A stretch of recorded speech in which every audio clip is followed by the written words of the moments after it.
E aí, gente, vamos dar continuidade aqui.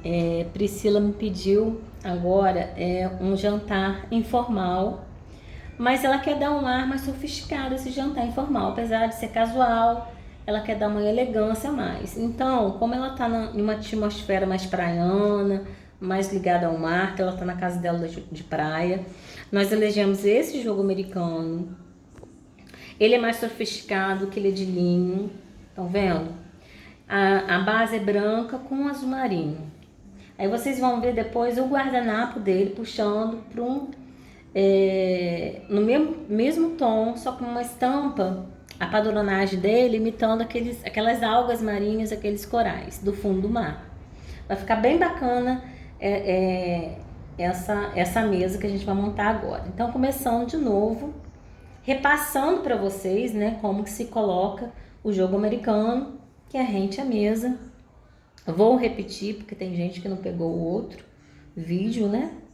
Então, vou repetir por que a gente faz isso, para dar mais conforto ao convidado, que se a gente coloca aqui, ele fica longe, ó, do prato. Não sei se vocês estão tendo essa dimensão que eu estou tendo aqui, essa visão.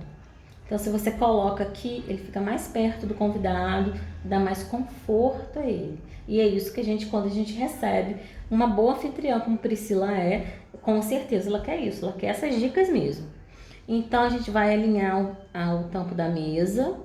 E a outra questão do alinhamento, porque todos ficando assim, dá uma simetria, leva ao belo, né? Tudo que é simétrico. Hoje em dia a gente não quer simetria em tudo, até no rosto, quer ajeitar nariz, tem um lado nosso que é mais tortinho, outro a gente quer ajeitar a boca, tudo. A gente quer uma simetria justamente porque leva essa beleza. Então, vamos aqui, ó, posicioná-lo aqui. Agora a gente vai pegar o prato. A gente escolheu esse aqui, branco, que o branco ele é muito sofisticado, tá vendo? Que é o que ela quer. O que a gente vai fazer? A gente vai dar aqueles 3 dedinhos, ou 3 centímetros, ou 2 dedinhos, depende. Não precisa ser uma coisa assim, certinha, tá? Mas a gente dá um pouquinho, chega pra cá, pro prato não ficar bem centralizado, porque senão a gente não consegue trabalhar aqui com os talheres de sobremesa, por exemplo, tá? Vai ficar muito apertado. E assim fica mais confortável pro convidado. Então a gente deu 3 dedinhos do tampo da mesa, tá? Aqui propositalmente eu não vou colocar o suplá. Por quê? Que eu quero que vocês entendam que a gente pode fazer uma mesa posta elegante sem ele. Por quê? Porque o suplá é um elemento meramente decorativo. Ele não tem função nenhuma, a não ser em um jantar ou em um almoço mais formal, que ele tem a função de marcar lugares. É a única função que ele tem. Então a gente fez isso de propósito mesmo, para vocês conseguirem visualizar que ele é totalmente desnecessário, tá? A não ser que vocês queiram dar incrementar mais a mesa como um elemento decorativo mesmo, tá? Agora a gente vai posicionar, como sempre, a faca do lado direito, virada com a cerda para o prato, tentar alinhar sempre os talheres à borda do prato. O garfo do lado esquerdo, também alinhando a borda do prato. A faca a gente já falou por que a cerda fica virada para o lado do prato e não para cá. Questões históricas mesmo. E aí a gente não tem como ferir essa regra da etiqueta, tá? Porque assim a gente vai estar apontando a lâmina para o convidado e isso não é elegante. A gente vira para o prato. Posicionamos aqui. Como nesse jantar de Priscila, a sugestão que ela propôs para servir os convidados dela, ela quer uma entrada. Então eu sugeri que ela pegasse um prato, fizesse algumas adaptações. Por ela estar na praia, ela não tem um prato de entrada aqui, ela não tem um enxoval completo, que isso a gente usa mais em campos.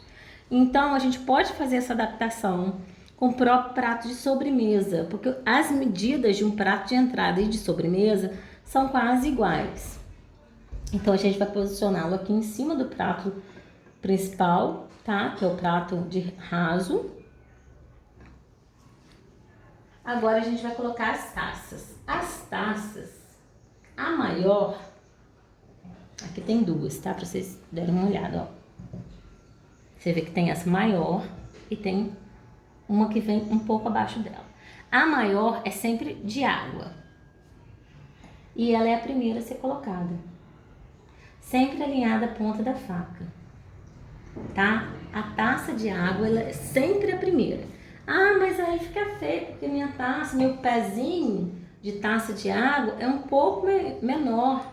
E aí vem a minha taça de vinho, que ela é mais alta. Não tem problema, vai ficar assim mesmo. Se você quiser dar um colorido essa mesa e usar aquelas tacinhas que tem aqueles pezinhos menores, ela vai ter que ficar aqui mesmo. Vai ficar menor aqui e aqui vai vir a taça, por exemplo, de vinho maior, como se fosse assim. Entendeu o que eu tô falando? Não tem problema, porque ela é a primeira taça. Aqui nós escolhemos taças de cristal, por quê? Priscila vai servir um vinho tinto. Vinhos, geralmente, a gente acha muito bacana aquelas taças coloridas, mas não se recomenda usar vinhos em taças coloridas. Por quê? E sim taças transparentes, principalmente de cristal. Se você, claro, quer dar uma sofisticação à sua mesa, você vai usar de cristal, que é o caso aqui. Porque o vinho, além de você apreciá-lo como uma bebida, você tem que também que olhar a cor dele, não só apreciá-lo no paladar, que eu quero dizer, mas ele tem que ficar aparente. Por causa da uva, você tem vários tipos de uva. Então é legal essa transparência para você ver e analisar. Para quem é conhecedor de vinho, ele sabe o que ele está tomando, a cor. Isso é muito importante e é muito... Gente, vou falar, isso aqui é uma dica de ouro. É elegante, tá? Infelizmente a gente gosta de colocar aquelas tacinhas bonitinhas, coloridinhas, mas não fica elegante para vinho, tá? Vinhos em taças transparentes, por favor, tá, gente? Então vamos lá. Aqui é a taça de água, porque a gente vai fazer acompanhar o jogo que a Priscila tem de cristal. A taça de água aqui maior, alinhada da ponta da faca, tá? A taça de água, ela é a primeira porque ela acompanha o jantar inteiro ou o almoço inteiro. Você está sempre tomando água, ou no começo, ou numa sobremesa, entre um vinho e outro, você toma a água. E as demais taças vão seguir a água. Aqui, por exemplo, como vai ter uma entrada e um prato principal, que Priscila já me deu a dica, que vai ser de carne vermelha, uma carne vermelha. Então a gente vai usar um vinho tinto, que é uma taça um pouco menor do que a de água. Aí a gente posiciona ele aqui. Temos que colocar também a faca e o talher da entrada. Nós esquecemos aqui. Outra dica de ouro. Os talheres que são... as refeições que são servidas primeiro, os talheres ficam longe do prato. Então a entrada tá aqui, tá? E os talheres que ficam perto do prato são que são usados por último. Porque depois da entrada você vai comer o prato, né? Vai vir o prato principal. Com a taça é a mesma coisa, tá? Ela acompanha isso aí, ó. A taça de água aqui sempre vai estar transitando pelo jantar ou pelo almoço. E aqui a taça de vinho tinto,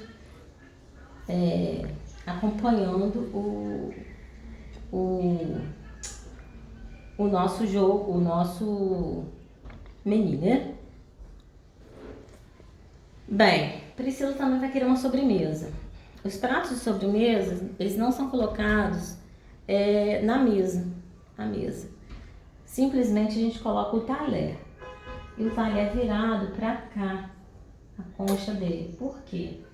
Aqui no caso vai ser servido somente uma sobremesa, que vai ser um creme brulee. E para comer de colher, né? Com a colher. Então a gente vai colocar só ela, porque não precisa de mais nada. Tá? Nessa posição, por quê?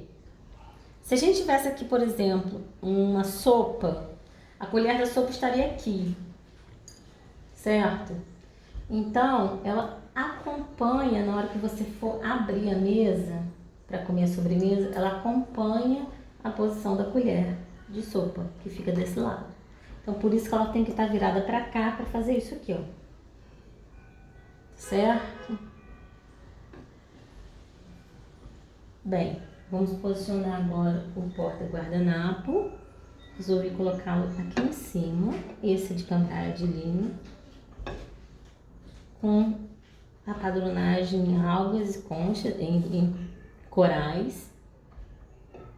O porta-guardanapo, ó, que delicadeza e que elegância, gente.